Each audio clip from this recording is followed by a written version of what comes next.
You're listening to the Underdog Podcast, episode 86. And I got into bed and I'm still sobbing. And I sat there and I thought, at 17 years old, I said, Tracy, you got two choices. You can be better or you can be bitter. What are you going to choose? And at that moment, I said, I'm going to be better. And 42 years later, I'm still every day saying, okay, Tracy, you have two choices. You can be better or you can be bitter. This is the Underdog Podcast, and we bring you interviews from around the world of people including cancer survivors, war veterans, famous athletes, former drug addicts, entrepreneurs, amputees, and many more who became champions in the midst of life-altering adversity, providing you with an example on how to overcome your own challenges. This is your host, Scott Kujak, and I hope this episode ignites a fire inside of you to finish your underdog story. Hey everybody, welcome to this week of the Underdog Podcast. Today I am wearing my Tampa Bay Rays shirt. Baseball is back, and actually the Rays had a walk-off win in the 10th inning against the Toronto Blue Jays yesterday, so I am celebrating. It is a good day today. Glad to have you guys with me. If you haven't already, make sure you subscribe to the podcast, the show, on any single podcast platform that you use. You can find it in iHeartRadio, Spotify, Apple, iTunes, Google Play, you name it, it's probably on it. Please subscribe, leave a rating and review, and make sure that you subscribe to the YouTube channel so that you can actually see me wearing a Rays shirt. You don't just have to hear about it. It's big news, people. I know. Today we have an amazing show. We have Tracy Herbert. She is a bundle of energy, and she has accomplished so many things in life. She was diagnosed with type 1 diabetes at the age of 17, and the diagnosis was very dim and dark. In fact, she found out when she was in the ICU unit in the hospital. But Tracy decided to view life in terms of two choices. She can view it as bitter or she can view it as better. And throughout her life, time and time again, she has chosen to view life as a better circumstance, accomplishing many different feats and success along the way. Tracy is most famous for biking across the United States of America, over 3,500 miles from San Francisco to New York City. She ended her campaign on the Dr. Oz show, and now she speaks to many people throughout the country, and she is also a one-on-one personal diabetes coach. She's an amazing woman. Again, she brings the energy, so hang on tight because you're going to learn a lot and you're going to be inspired to do something great. Enjoy the show. Welcome, everybody, to the Underdog Podcast. Today, I am interviewing a fellow Texan, which is very exciting for me, as you guys all know. I'm interviewing Tracy Herbert. She actually lives up in Fort Worth, the home of the great Horned Frogs, where I went to school. So go Frogs.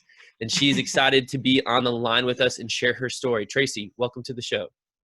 Oh, thanks so much. It's great to be here. Yes, it's good to have you here. So obviously I just shared with everybody that you live in Fort Worth, but did you actually grow up in Fort Worth or did you grow up somewhere else? I was born in Fort Worth. I'm actually a sixth generation Texan, which is amazing. But then my dad would be transferred with his company. So we've lived all over the United States. I came back to go to college and because I love Texas and I'm not going to leave. Any Texas Rangers in your family? No.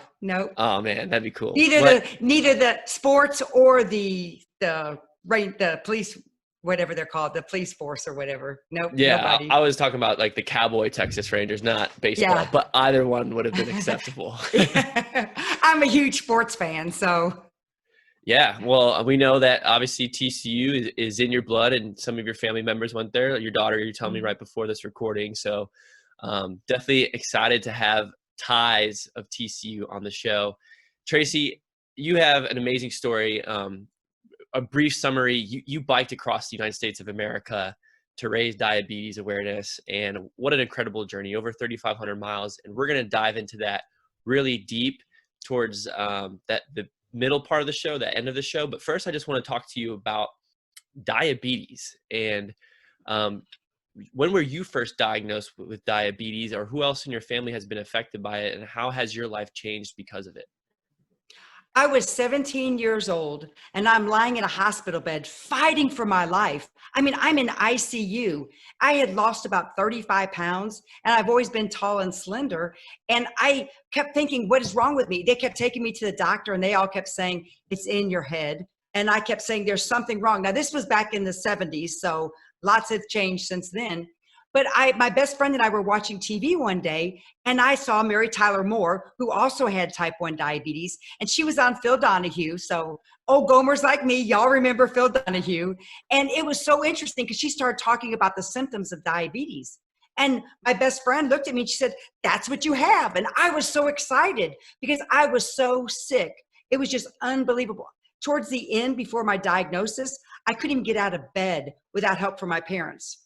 Wow. And I was an athlete as much as a woman back then could be an athlete. I was an athlete my whole entire life.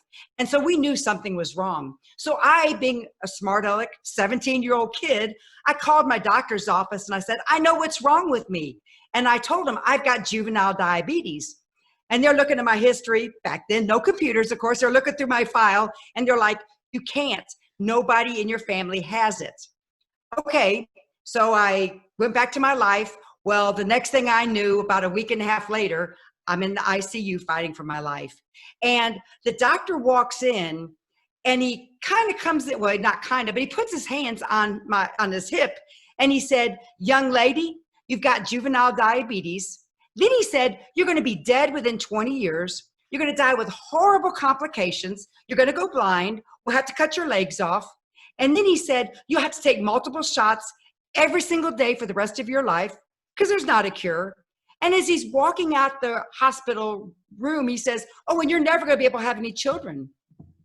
And I'm sitting there in my bed, barely alive, thinking, nobody gave me hope. I mean, every person that kept coming in kept saying the same thing.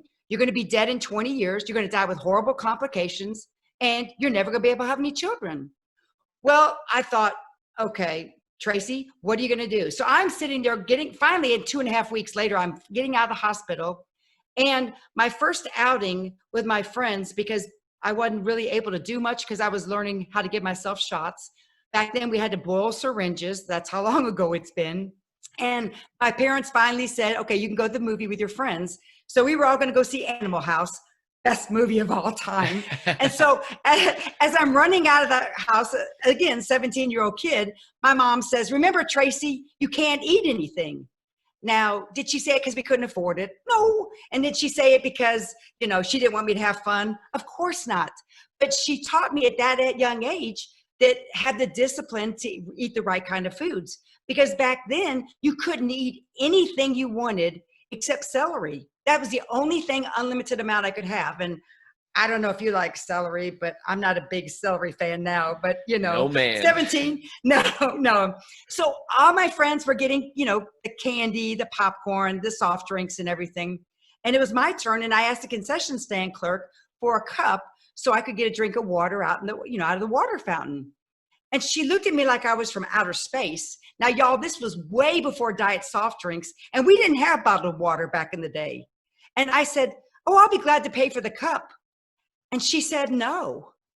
And it was at that time, my life, I thought, my life is over. And I was so scared, desperation. I just wanted to be a little bit normal like my friends. And I'm running out of the movie theater crying, saying, why me? I mean, I am sobbing, driving home, still crying. Why me? Why did this happen to me? And I got into bed and I'm still sobbing. And I sat there and I thought, at 17 years old, I said, Tracy, you got two choices. You can be better or you can be bitter. What are you going to choose? And at that moment, I said, I'm going to be better. And 42 years later, I'm still every day saying, okay, Tracy, you have two choices. You can be better or you can be bitter. And so from that moment on, I started going to the local medical school library and started researching everything I could about diabetes because I kept going back to the same doctors, nurses, telling me the same thing. You're going to be dead within 20 years. You're going to die with horrible complications and you're never going to be able to have children. Constantly, that's all anybody said. And I kept thinking, I'm going to show the world. I'm going to show the world. And I got back to high school, and I was a returning the first 4-year letter woman in tennis at my high school. And I was so excited. And the coach called me down after about a week back in school. And he said, Tracy, I got to cut you from the team. And I said, why? And he said, because you're sick. I'm like, I'm not sick. My pancreas doesn't work. I'm fine. He said, I have no rights. I have to cut you from the team. And so remembering the better and bitter. So what I started doing every day when the girls tennis team was finished practicing, I would always challenge the other tennis players in front of the coach. I'd say, come on, can I play with y'all? So I'd play the number 1 seed and beat him. The number 2 seed, I'd beat him. And I kept showing everybody, I'm going to do this with or without y'all. And anyway, they would never let me come back and play tennis, but that's okay because I had the better mindset than having a bitter mindset. And so I started researching, but it all starts with a mindset, because without having the right mindset, I'm not sure how you can get over anything. And after the research, and I started living my life, and I was able to have 2 healthy children. Yes. And now I'm a grandma. Woohoo! That's even better. All right. And you can't skip the process, unfortunately. You got to have the kids and raise the kids first. But nobody in my family has ever had diabetes. And now the most common type of diabetes is type 2, which type 2 is oftentimes lifestyle related, and 95% of the world has type 2 diabetes. Yes. There's only Can you explain the difference between type 1 and type 2? Yes. So type 1, like what I have, is an autoimmune disease. So what they think happened to me was about 6 months prior to getting diagnosed, I got the flu. And apparently the flu attacked my pancreas because I had that autoimmune, it kind of clicked, and it caused me to have the loss of my pancreas. Now, type 2, like I said, is often lifestyle related. Type 1, without insulin, I'm going to die. I mean, 13 hours I would live, but then I would probably die. My doctor feels like about 12 and a half hours without insulin, and I will die. Now, type 2 diabetes, oftentimes when you're diagnosed, the doctor will start talking to you about lifestyle changes. And then from there, if that doesn't work, they'll put you on, metformin or other types of oral medication. And then at the last hope, they'll put you on insulin, which the only way you can take insulin, unfortunately, is either through a syringe, or now I have an, insulin pump, which is much easier to maintain your diabetes. Let me tell you, I was taking 9 shots every day. 9 shots, and my blood sugars were doing this. I mean, literally this, in my mid-30s. And I started thinking maybe my doctors were right, because I'm still hearing everybody telling me you're going to be dead within 20 years. And got back with my researching hat on, because then I was like, okay, not only am I going to show the doctors, but I want to watch my children grow up.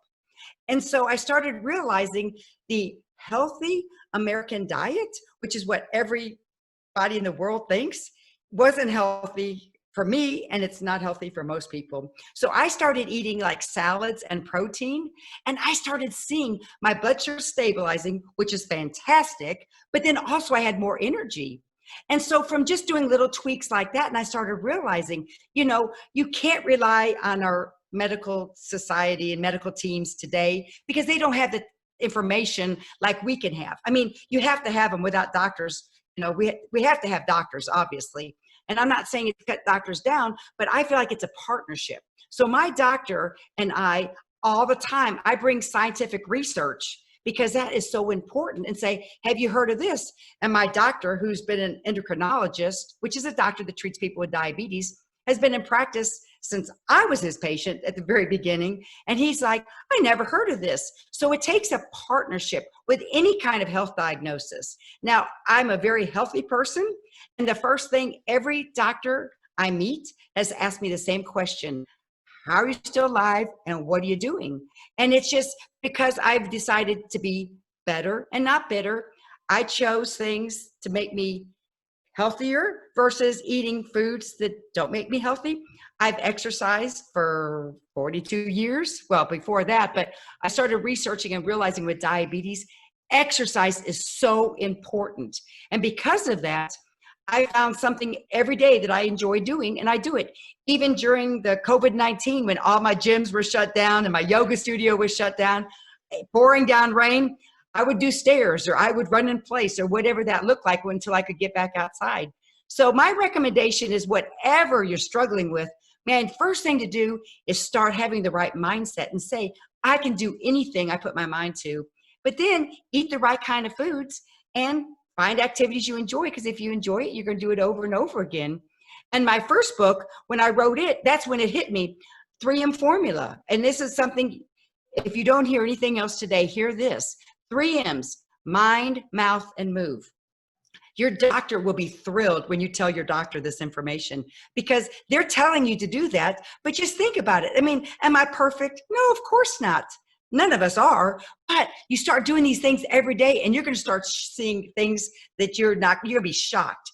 And I have more energy in my late 60s than I did in my mid 30s, because I'm choosing to do things strategically that help me and doesn't hurt me. I tell you what, we got a lot to unpack right there. But first things first, what you just finished with, late 60s? I thought there's no, I'm sorry, late 50s. I'm sorry, late 50s. Oh, okay. Yes. But even still, like, you look early 40s. I had zero idea. You were like definitely like living that healthy lifestyle, and it's paid dividends over the years. Just if you're watching the video, just look at her enthusiasm and her light that shines off of her as she talks. So Tracy just shared a completely utter hopeless situation that she experienced when she was 17 years old. Thankfully today, we have the technology and we have the resources to be able to figure out diabetes pretty quickly. But back then, I mean, it was a hopeless death sentence almost, and she had zero idea what was going on. Here she is looking forward to graduate high school, and she gets hit with this news.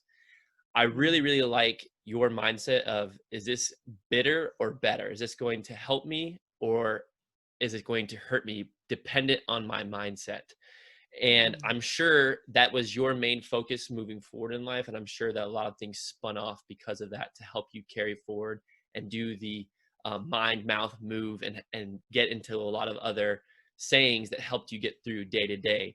I know one of the things that you do now is a diabetes coach. Can you explain to us what that is, what your patients look like, and what you do to try to help them get to a different point in life? That's a great question, because everybody says, but you're not a doctor. No, nor do I play one on TV. But the thing is, though, with patients with diabetes, and I only work with people with prediabetes or type 2 diabetes. I don't work with patients with type 1 diabetes unless the doctor calls and says, would you kind of help them learn some of the stuff that you've learned over the years? Because what I do is, the first thing I do is I say, don't lose hope. Whatever you're struggling with, we can make it happen. I mean, I got the worst of the worst diagnosis with diabetes, but I'm still alive and I'm thriving. I mean, I do crazy things all the time. I mean, I've hiked it up and down the Grand Canyon twice. I've gone whitewater rafting down the Grand Canyon. Like you mentioned, I rode my bike across the country. I've done 100-mile bicycle rallies. I've done marathons. I mean, I've done, triathlons, you name it, and I've done it. So I don't let things like that stand in my way. But it's a great question. And I'm going to give you an example of a lady I met in Sacramento while I was riding my bicycle across the country. She wasn't even my coach. She wasn't even my client. I was just the coaching hat. I always want to provide hope for people and strategies. So this young lady, I was waiting at the red light in Sacramento, and I noticed a lady sitting on the bus stop.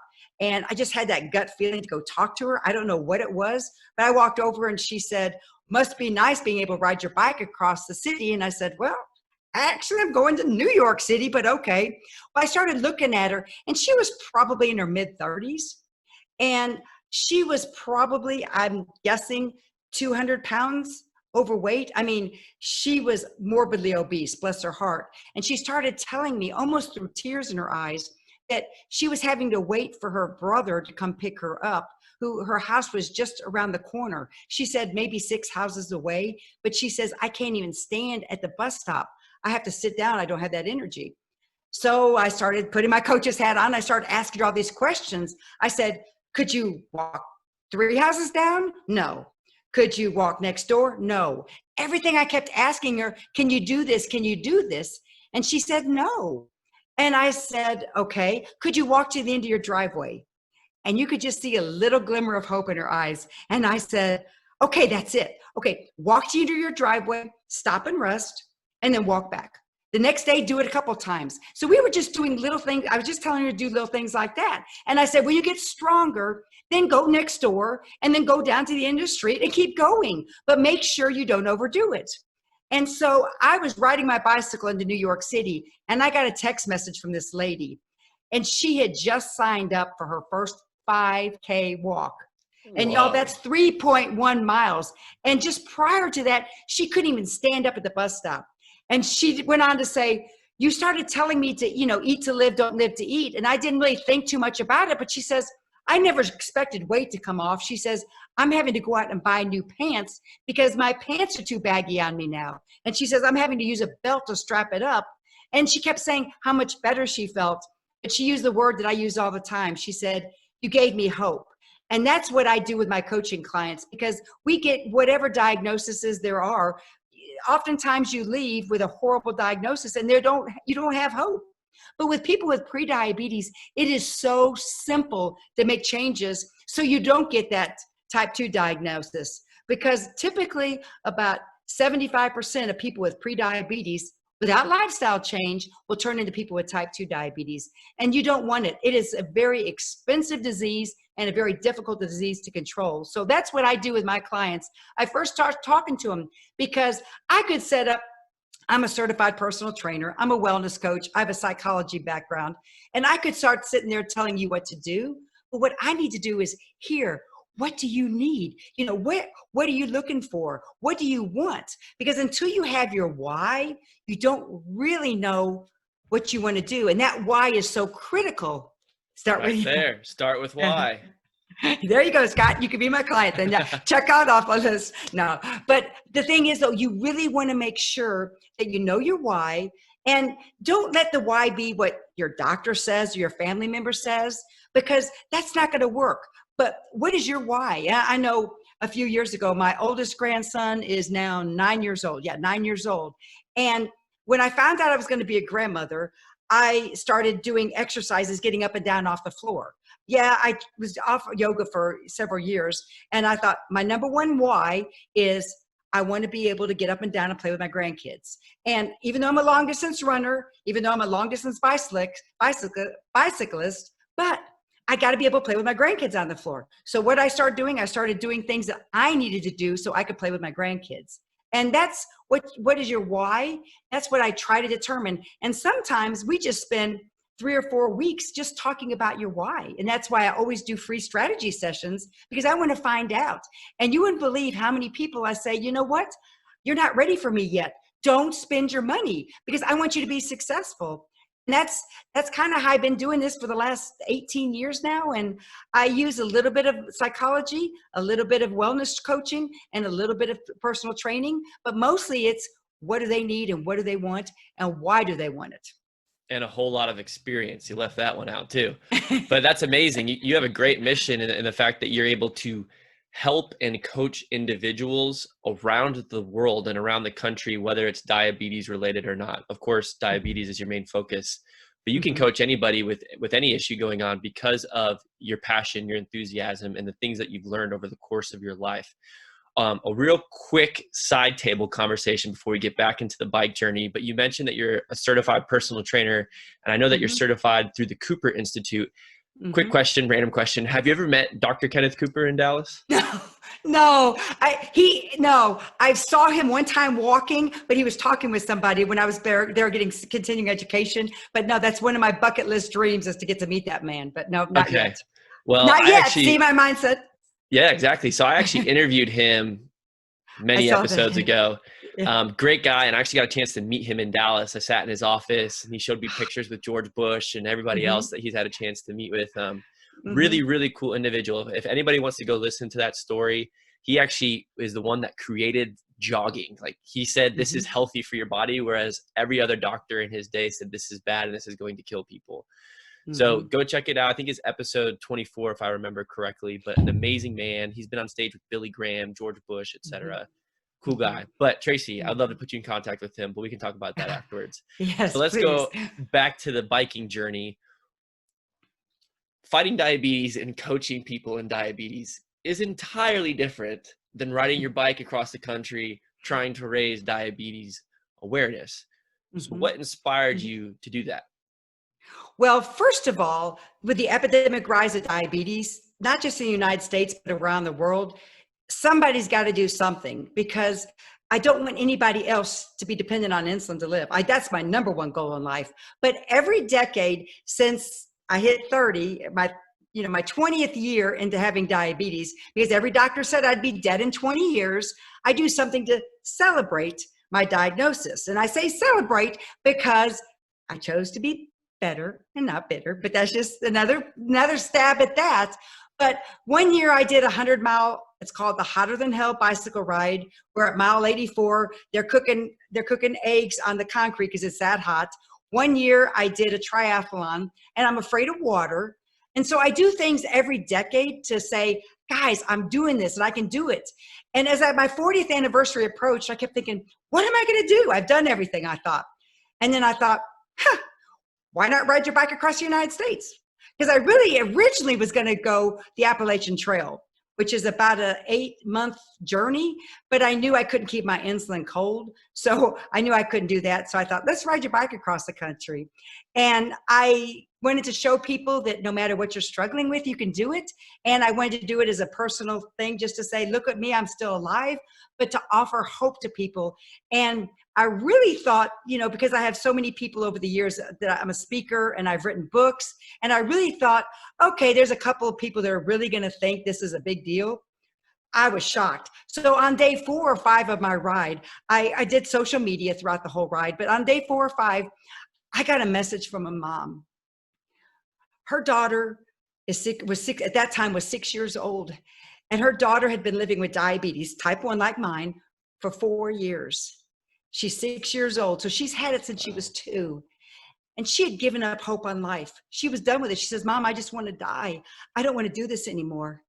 And she sent me a message saying, my daughter is so excited to see somebody old, and I'll tell you about that story in just a second, who's had diabetes for so long. So her mom went out, and a single mom went out and bought a map of the United States. And this little girl cut a picture of my head and put a picture of a bicycle, and she tracked me throughout the whole entire ride. And I tell you one thing, that makes it all worth it right there. That little girl was on my shoulders the whole entire time. And I was hearing stories like this constantly. And I kept thinking, why are these kids, and they're still hearing the same horrific stories that I heard at that time 40 years ago, that you're going to be dead in 20 years, you're going to die with horrible complications, you're never going to have kids. And I'm like, I have kids, and I'm alive and I have no complications. But I spoke at a camp pretty early on, and I was talking to all these kids with type 1 diabetes, and I coined the phrase, it just hit me in the head. I thought, okay, if this old lady can do it, what's stopping you? Now, I don't consider myself old, and I never have, and I won't until the day I die. I probably won't even then, because I'll be trying to do some epic adventure. But I wanted these kids to say, she's an old lady, and look what she's doing. And so that's kind of been my mantra throughout the whole ride. And I kind of continue it today, because I speak with a lot of children with diabetes parents, because they're scared and they think, okay, what did you do? And things like that. And so I always try to say that, because some of these kids were coming up to me and talking to afterwards, and they had parents my kids' age, and some of them had grandparents younger than me. And so I thought, this old lady's doing it. And that's what really got me started. But before the bike ride, I was in California. My first book, which I was very blessed, let me tell you, California, I went around the country. People were wanting me to do TV appearances. And so I met with a man in California after I was done with my interview, and he was a cameraman. And he just came in and he said, I just got diagnosed with prediabetes. And I heard your story. I'm sitting there filming you and hearing your story thinking, okay, I got to talk to this woman. And so he started asking me all sorts of questions. So I gave him a copy of my book, and I started giving him, 45 minutes, whatever time we had together. And within 6 weeks time, he sent me a message and he said, my doctor says I no longer have diabetes. And I thought, isn't that amazing? So that's kind of what my journey was even before I started the ride. But I wanted to start in California because I'd done so many TV appearances there. And I thought, Tracy, if you get in front of TV again, you're going to be able to get your message out even to more people. And so I contacted him and we kind of worked through that system on how I could start in California. And then my daughter, she said, oh, Mom, you got to start at the Golden Gate Bridge. How cool is that? And end at the Brooklyn Bridge. So bridge to bridge. And I thought, that's a brilliant idea. So that's why we picked the Golden Gate Bridge and then did so many TV appearances along the way, because we wanted to make sure that people were hearing the message. And then it just grew from there. But I heard so many stories of so many people who didn't have hope. And it wasn't just people with diabetes. I spoke at a heart association event and they were taking the wisdom that I had on my mind, mouth, and move. And their oncologists were shocked how much better their cancer had gotten because they started making changes. So what started off as a celebration, and again, I use that in quote, ended up being, you know what, guys, don't lose hope, because without hope, we have nothing, no matter what you're going through. And that's kind of the journey I had. And then we met a little boy in Chicago, right outside of Chicago. His mom, of course, they were following the ride. And his mom said he had never met anybody with type 1 diabetes. And so she said, is there any way possible we could meet you for dinner? And I said, sure, that'd be fun. So her and her little boy drove 2.5 hours one way and just to have dinner. And so he walked in carrying my first book and was so proud. He said, I'm going to meet this lady. She's got diabetes just like I do. Well, I started talking to Sarah and Hayden, and I have their permission to share their names. And Sarah was telling me that for 2 years since he had had diabetes, every 2 hours she was waking him up on checking his blood sugar, because y'all, more children die in the United States in the middle of the night than they do any other time from diabetes. And so she started telling me about all this stuff, and they hadn't slept in 2 years. He's exhausted. She's exhausted. And I started thinking about it. And then I started writing, leaving Chicago, and kept writing and writing.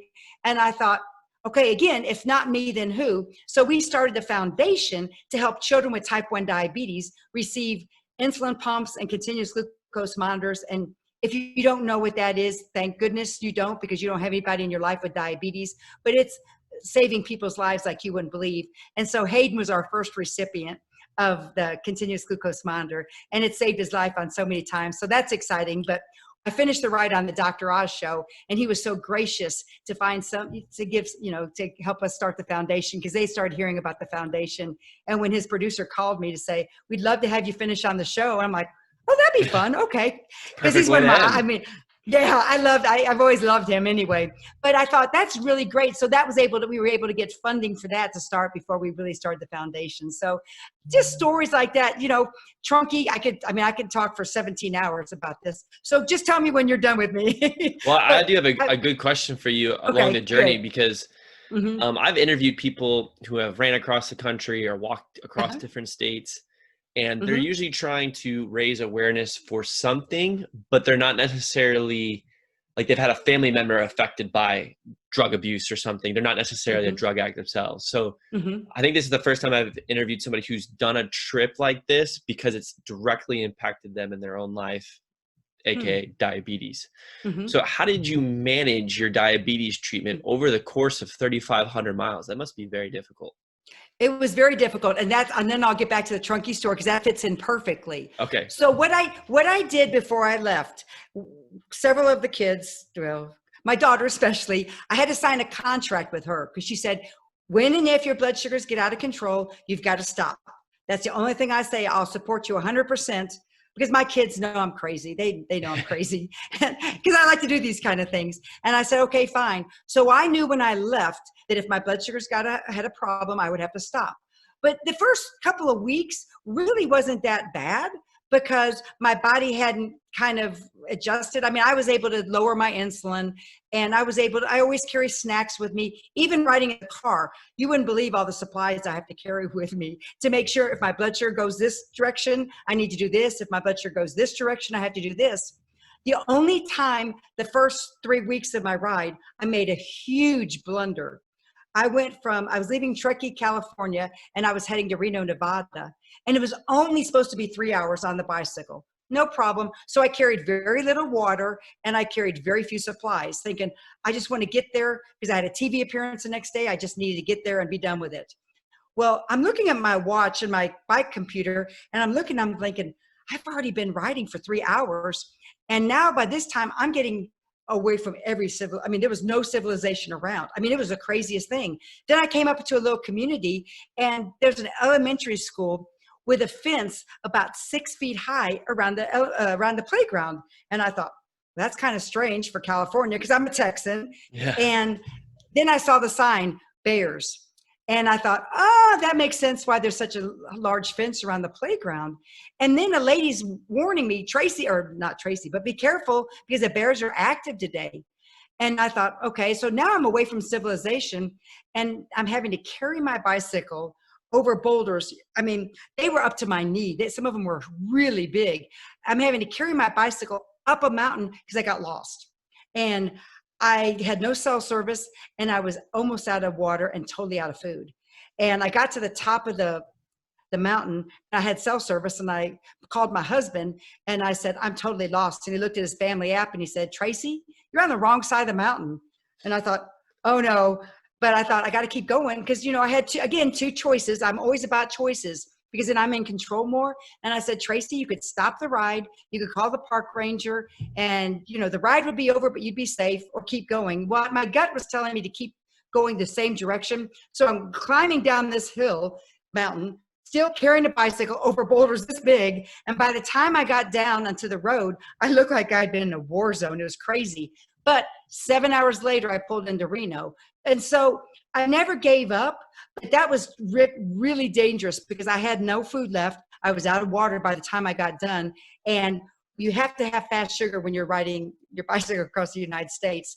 But it was about Nevada, probably halfway through Nevada is when my blood sugars really started to have problems because my body, I was burning 10,000 calories every day, and I'm trying to eat everything I can. And I know enough about diabetes, and I wear a continuous glucose monitor, which tells my I can read it on my phone or my pump, and it tells me what my blood sugar levels are and if I'm going up or down without having to stop and do finger sticks. And so I would start noticing it's going down, and I think, okay, you need to stop. And I was able to eat watermelon on my trip and not take any insulin. And that's unheard of with diabetes. So I started to make major adjustments, and I had record heat in the West Coast. And I had one day, the road temperature was 118 degrees. And when you have diabetes, that wreaks havoc on your blood sugar. And so, climbing elevations of 8,500 feet. I mean, I really struggled at the beginning after about, like I said, about week three. And then I pretty much leveled back out again, probably about Pennsylvania, because I had record winds, I had record storms. I mean, so, I can do everything the same way every single day, and my blood sugars are never the exact same. That's what you just don't understand, how difficult it is to control diabetes. But I would hear my alarms, and I would say, okay, you got to stop. And I would make sure I would eat something. And I survived. I did well. And I just had to stop a lot more often. If I didn't have diabetes, I'm very competitive. I would have been able to make it across the country in 6 weeks easily.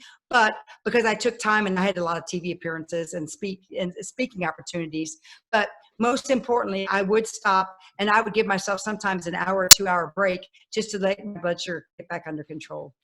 Better smart than sorry. And, That's right. You have to take extra precaution that people without diabetes don't have to do it. But at the end of the day, you still completed your goal and your journey, and you did it 100%. Did you, quick question before I dive into a question that probably you can expand on a little more. Did you camp on the side of the road every night, or were you staying in hotels? Okay. I was going to originally camp, but then I started thinking again, what am I going to do with my insulin? And so my husband and I bought an RV so I could have a refrigerator with me at all times. And so what we would do in the morning, he would find places to camp. He still works. So he's working in the RV, and he's doing all the nasty jobs, like doing the dishes, cooking and everything. And I'd say, bye, I'll see you later. So he'd say, let's meet in, lunchtime around this city or this area of the country. And then we'd meet up, and then I would fill up my water bottles. I'd get more food. I'd get more snacks. And then he'd say, can you make it here? And then we'd go sometimes we stayed at Walmart parking lots. Sometimes we stayed at rest stops. Like in Wyoming, every 76 miles is a rest stop, and there's nothing in Wyoming. And I was riding on Interstate 80. So, I'm riding right beside triple trucks. I think that's what they call semis. They have 3 trailers with them. And I'm riding right beside him on the shoulder. So we'd have to stop there. And it would not have worked with diabetes without having the RV or some kind of refrigeration system. And so we decided, let's just do that. And that's what we did. So we'd meet up 3 times a day, and breakfast, I'd leave, and then lunch, he'd show up, and then dinner, we'd spend the night. That makes sense. And again, that goes using your cleverness and your intelligence planning beforehand of I'm going to need refrigerated insulin more times than not. So I guess I'll ask you this question, which I have written down here, but I'm not sure if it necessarily applies because your husband was following you the entirety of the journey. But was there a point during all this that you really felt lonely or struggled with loneliness being on the road for so long, especially away from your other family members outside of your husband? He didn't follow me per se. We would just meet up every, depending on, so I would see him 3 times a day, and that was it. And then obviously at night. But in Nevada, I was on the loneliest highway, Highway 50, and literally it is so lonely. You hardly ever see cars. And that really took a toll on me because I'm a very social person. I like my people around me. I like to be around my friends and family. And I really didn't realize how much I missed my family. But I ended up in Cheyenne, Wyoming. Our niece and nephew and their kids surprised us and showed up and had dinner with us because they were heading to California. And I didn't want to let them go. And I was so shocked how much I missed the family, even though we were talking to the kids and everything all the time. And then in Iowa, there was an event, a TCU alum put on an event for me at his brewery. Right. And anyway, and then my sister-in-law and brother-in-law, they came in from Kansas and surprised us. And I didn't want to let them go. And our youngest daughter came twice because she came into Iowa to see her friend. And then she came into New York. She went to New York City because she wanted to see me finish. But it was very lonely. The loneliest highway was amazingly, I was just so shocked. And then a part of it, I took off and went a side road that somebody recommended. That was Highway 720. And I never saw a car for 2 days. Never saw a car. And that just really messed with my mind. And I kept thinking, okay, Tracy, just keep going. It's just like diabetes. Every day you're going to find some setbacks. You're going to have some encouraging things. I played chicken with a cow. And that's an interesting story because there was a cow standing in the road because it's all free range there. I mean, there's nobody there. And the cow wouldn't move. And I'm sitting there going, what do I do anyway? And I played chicken with chicken. So, I mean, I saw all sorts of things.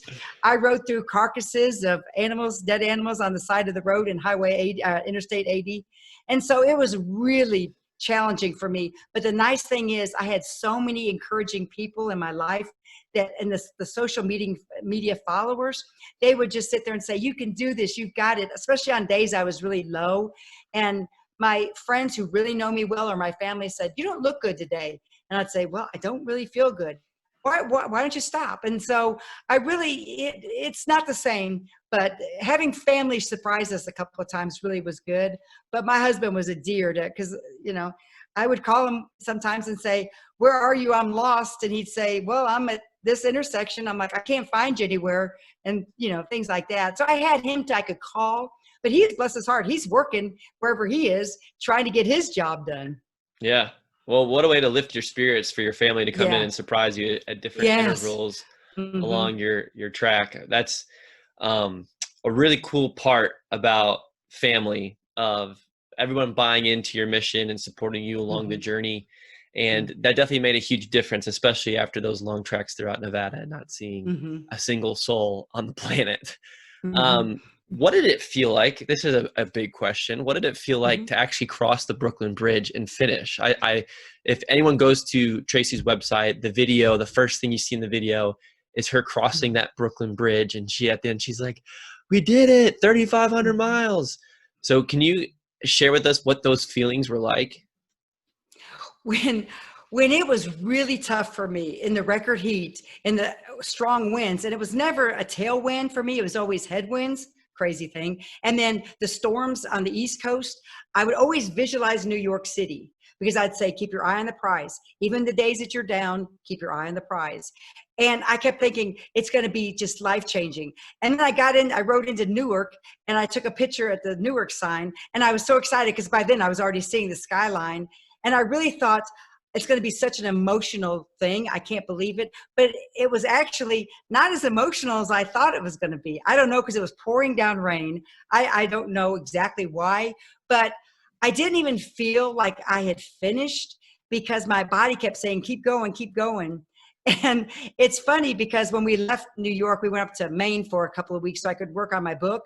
And then I asked my husband, I said, would it be okay with you if I rode my bike from New York back to Texas? Because I thought that would be fun. He's like, nope, I'm done with it. So but it was more overwhelming for me in Nevada when I was so lonely. In Wyoming, when I was climbing up 8,800 feet of elevation and trying to keep my legs going. And then, the horrible, horrible winds in Nebraska, I really would keep thinking it was going to be so emotional. And it really wasn't. I hate to say it, but it was just like, I did it. Yes, let's go.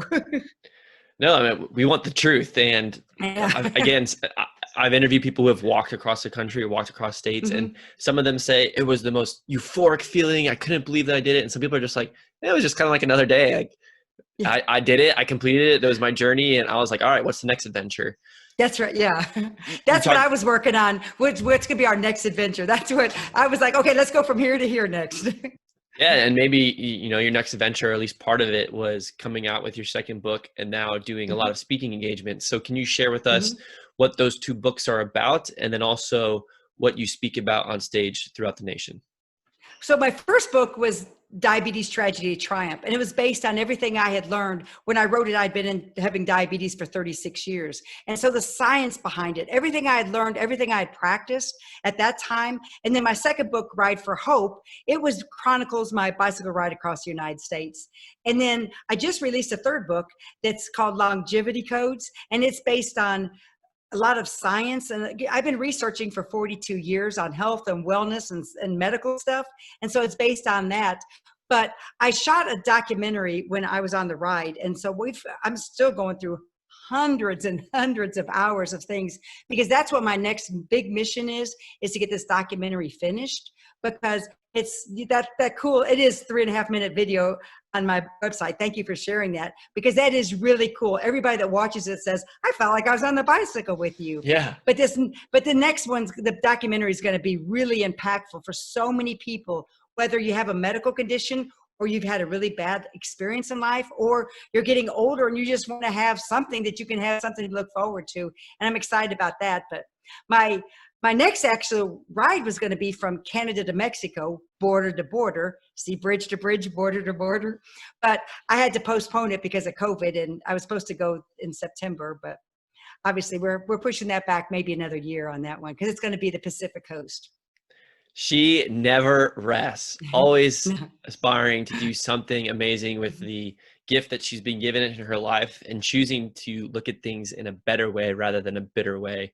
Mm-hmm. Tracy, that's an incredible story, the things that you've been able to accomplish. And I'm so glad now that you're carrying forth your message, both in writing and also through speaking. And we can just get inspired by the amazing accomplishments that you've had over the course of your life. I was going to ask you for your goals for the future. Are there anything specifically that you want to share outside of the border to border Canada to Mexico trip? Well, I would love someday to be able to say I hiked the entire Appalachian Trail. I'm not sure how that looks like yet without the technology to keep insulin cold, but that's something that's on my bucket list that I'm going to do someday.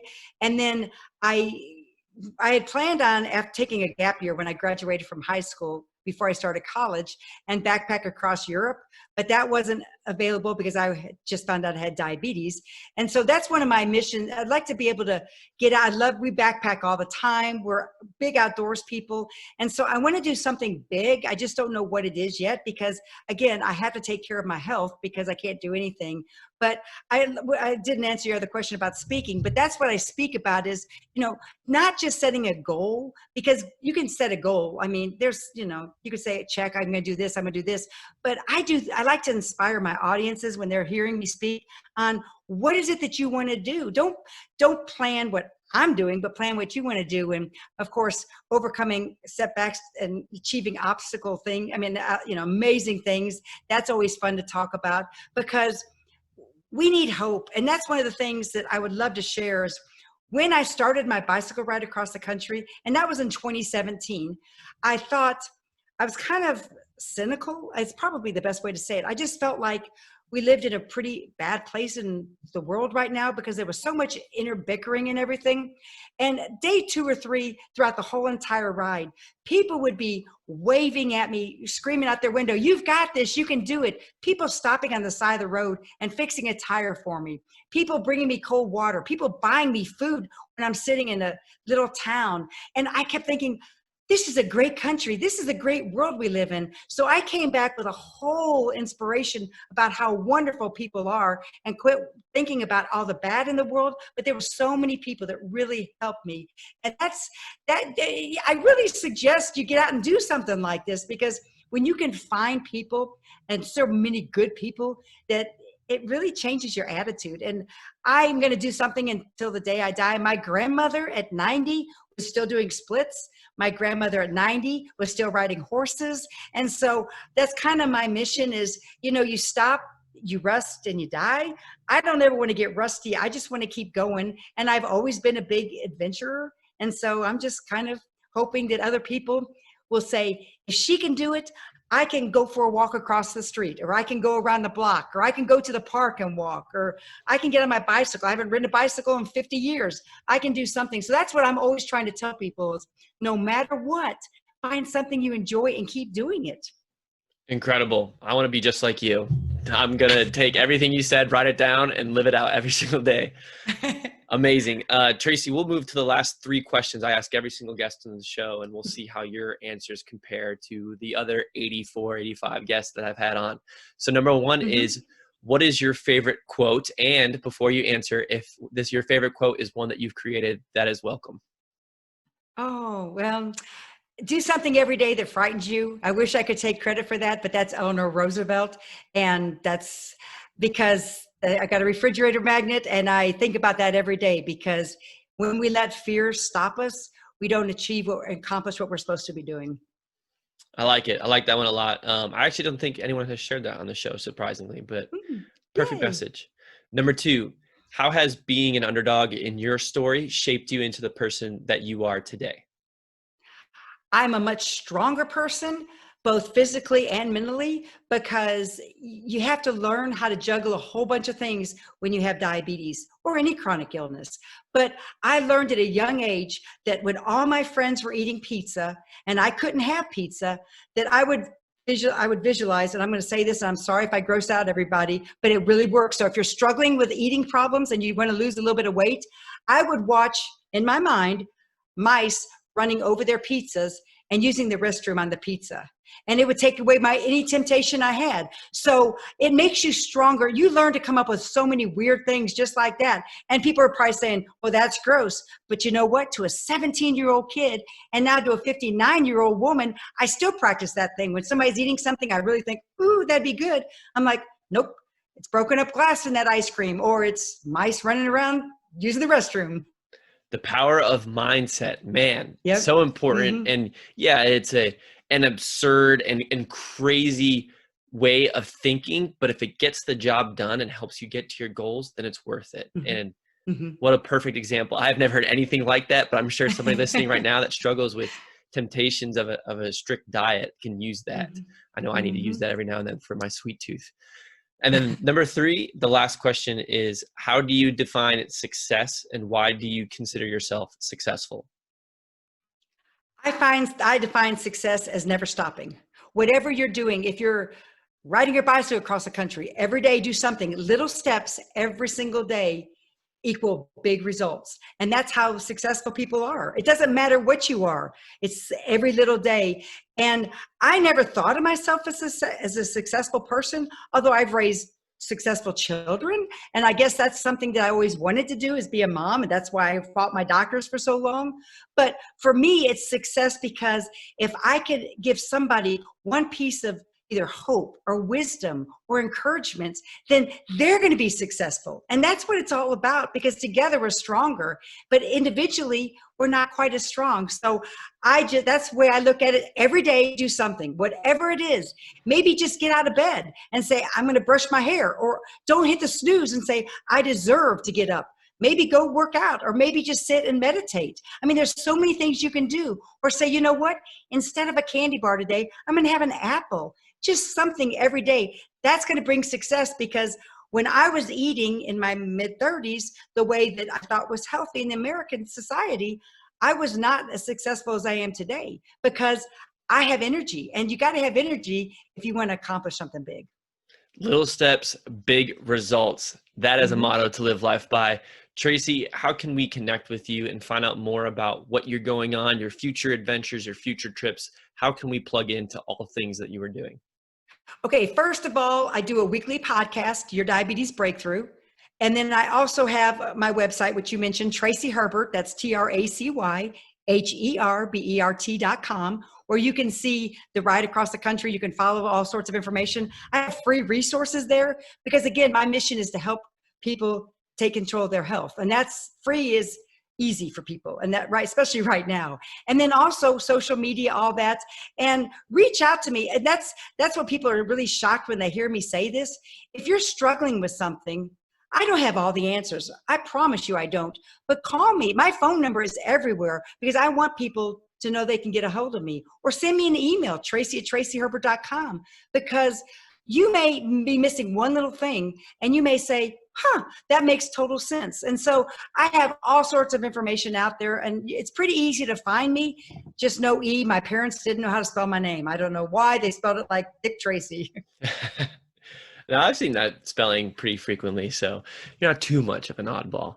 But Tracy, that's amazing. We will put all of those links in the show notes. So please, people, go check out Tracy, connect with her. She's an open book of knowledge and resources, and she would love to help you on your path to fitness, to health, to overcoming diabetes, whatever it may be.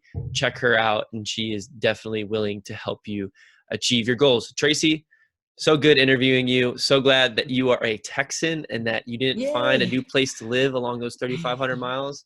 And I hope to meet you face to face once all this COVID stuff is done. And I really appreciate the time that you took to come on Underdog. Oh, thanks. It's been wonderful. Go Underdog. Thank you, Tracy, again. What a phenomenal woman and a phenomenal speaker that loves to share her story. Thank you for blessing us. Coming up next on the show, we are looking for new guests. You're right.